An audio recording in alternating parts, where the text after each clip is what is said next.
The crazy son of a bitch. Fortunately, he didn't try to lead the lab's research effort too far to the right on his magic diagram. Our board genius was plenty savvy about the funding agencies. He knew they weren't interested in paying us to prove we are all partly descended from viruses. They wanted, and wanted badly, progress on the ways to fight viral infections themselves. So Les concentrated his team on vectors. Yeah, you viruses need vectors, don't you? I mean, if you kill a guy, you got to have a life raft so you can desert the ship you've sunk, so you can cross over to some new hapless victim. Same applies if the host proves tough and fights you off. You gotta move on. Always moving on. Hell, even if you made peace with the human body like Les suggested, you would still want to spread, don't you? Big time colonizers, you tiny beasts. Oh, I know. It's just natural selection. Those bugs that accidentally find a good vector spread, those that don't. But it's so eerie sometimes, it sure feels purposeful. So the flu makes us sneeze, typhus gives us diarrhea, smallpox causes pustules which dry, flake off, and blow away to be inhaled by the patient's loved ones. All good ways to jump ship, to colonize. Who knows? Did some past virus cause a swelling of the lips that made us want to kiss? Maybe that's a case of Les's benign incorporation. We retained the trait long after the causative pathogen went extinct. What a concept. So our lab got this big grant to study vectors, which is how Les found you, Alice. He drew this big chart covering all the possible ways an infection might leap from person to person, and set up about checking all of them, one by one. For himself, he reserved straight blood to blood infection. There were reasons for that. First off, Les was an altruist, you see. He was concerned about the panic and unfounded rumors spreading about Britain's blood supply. Some people were putting off necessary surgery. There was talk of starting over here what some rich folk in the States had begun doing, stockpiling their own blood in silly, expensive efforts to avoid having to use the blood banks if they ever needed hospitalization. All that bothered Les. All that bothered Les. But even worse was the fact that lots of potential donors were shying away from giving blood because of some stupid rumors that you could get infected that way. Hell, nobody ever caught anything from giving blood. Nothing except maybe a little dizziness and perhaps a zit or spot from all the biscuits and sweet tea they feed you afterwards. And as for contracting HIV from receiving blood, well, the new antibodies tests soon had that problem under control. Still, the stupid rumors spread.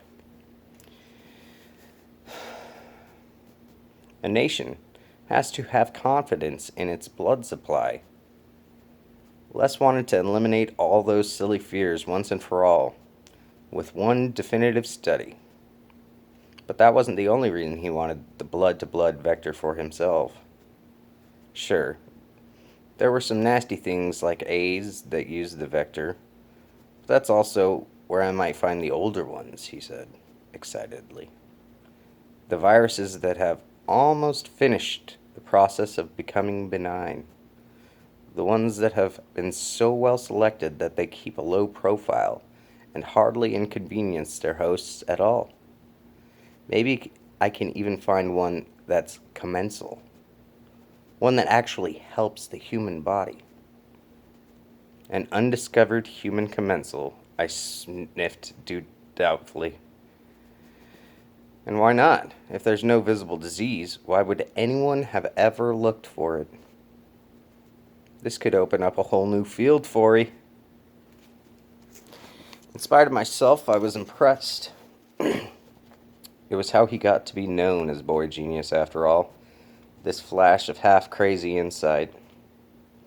How he managed not to have it snuffed out of him at Oxbridge, I'll never know.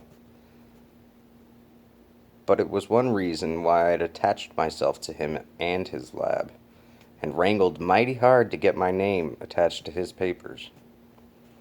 So I kept watch over his work. It sounded so dubious, so damn stupid, and I knew it just might bear fruit in the end. That's why I was ready when Les invited me along to a conference down in Bloomsbury one day. The colloquium itself was routine, but I could tell he was near to bursting with news. Afterwards, we walked down Charing Cross Road to a pizza place.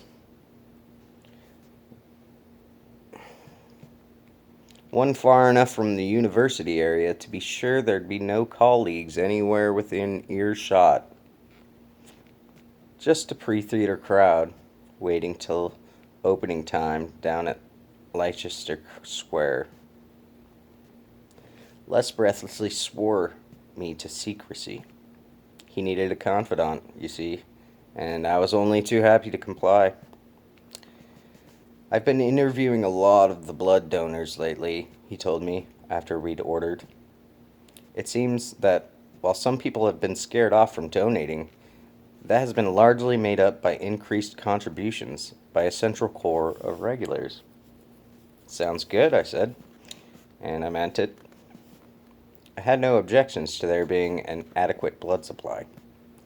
Back in Austin, I was pleased to see others go to the Red Cross van, just so long as nobody asked me to contribute.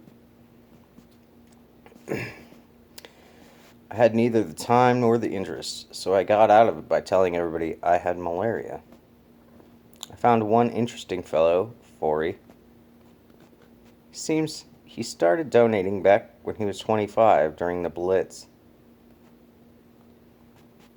Must have contributed 35, 40 gallons by now. I did a quick mental calculation. Wait a minute, he's got to be past the age limit by now. Exactly right, he admitted the truth when he was assured in confidentiality. Seems he didn't want to stop donating when he reached 65. He's a hardy old fellow. Had a spot of surgery a few years back, but he's in quite decent shape overall. So right after his local gallon club threw a big retirement party for him, he actually moved across the country and registered at a new blood bank, giving a false name and a younger age. Kinky, but it sounds harmless enough. I guess he just likes to feel needed. Bet he flirts with the nurses and enjoys free food.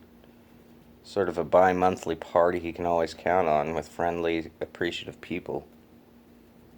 Hey, just because I'm a selfish bastard doesn't mean I can't extrapolate the behavior of altruists.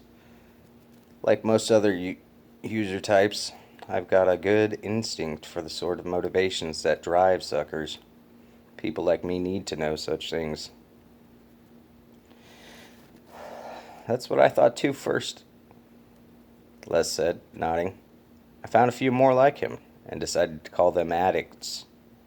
At first I never connected them with the other group, the one I named converts. Converts? Yes, converts. People who suddenly became blood donors. Get this, very soon after they recovered from surgery themselves. Maybe they're paying off part of their hospital bills that way. Not really. We have nationalized health, remember? And even for private patients, that might account for the first few donations only. Gratitude, then? An alien emotion to me, but I understood it in principle. Perhaps some few people might have their consciousness raised after a close brush with death and decide to become better citizens. After all, half an hour at a blood bank a few times a year is a small inconvenience in exchange for Sanctimonious twit, of course. He was a donor. Les went on and on about civic duty and such until the waitress arrived with our pizza.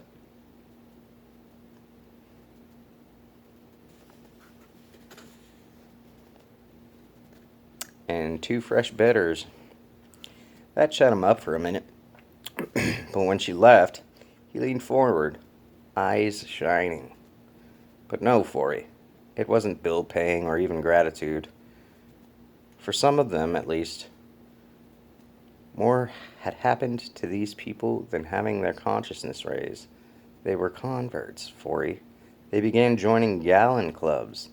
And more, it seems as if, in each case, a personality change had taken place. What do you mean?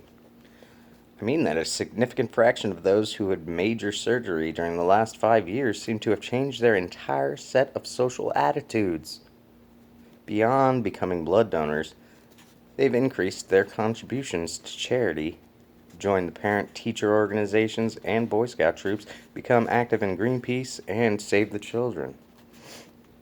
The point, Les. What's your point? My point? He shook his head. Frankly, some of these people were behaving like addicts, like converted addicts to altruism. That's when it occurred to me, Forey, that we might have here a new vector. He said as simply as that. Naturally, I looked at him blankly. A vector, he whispered urgently. Forget about typhus or smallpox or flu. They're rank amateurs. Wallies who give the show away with their sneezing and flaking and shitting. To be sure, AIDS uses blood and sex, but it's so damned savage, it's forced to become aware of it. We're forced to become aware of it. To develop tests, to begin a long, slow process of isolating it. But alas. Alice? ALAS. He grinned. It's what I've named the new virus I've isolated, Forey.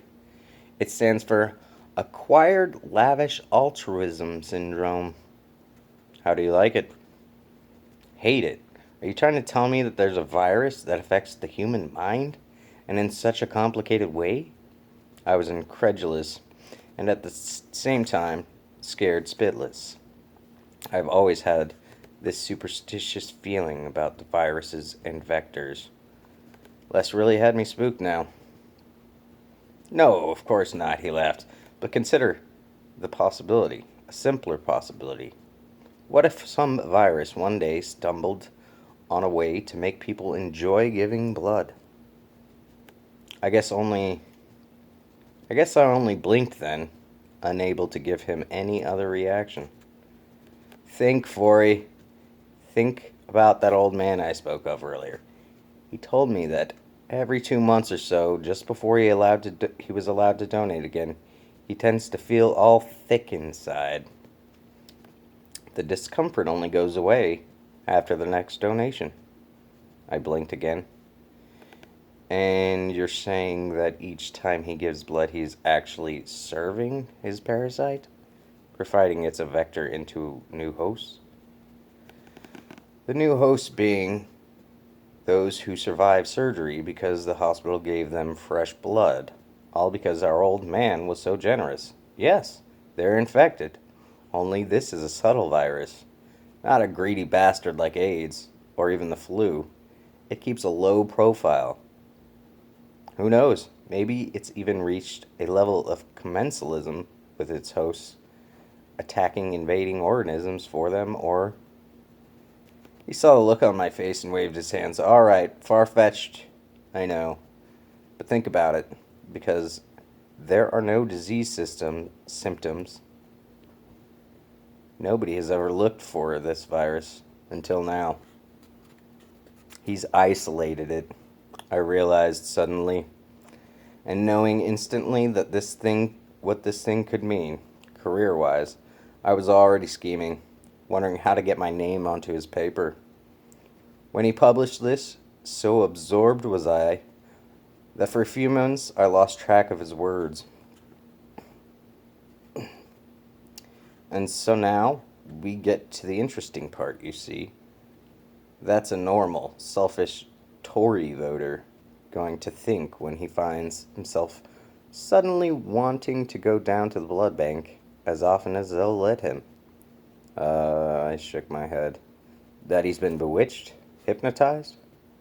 Nonsense, Les muttered. That's not how human psychology works. No, we tend to do lots of things without knowing why. We need excuses, though, so we rationalize. If an obvious reason for our behavior isn't readily available, we invent one. Preferably one that helps us think better of ourselves.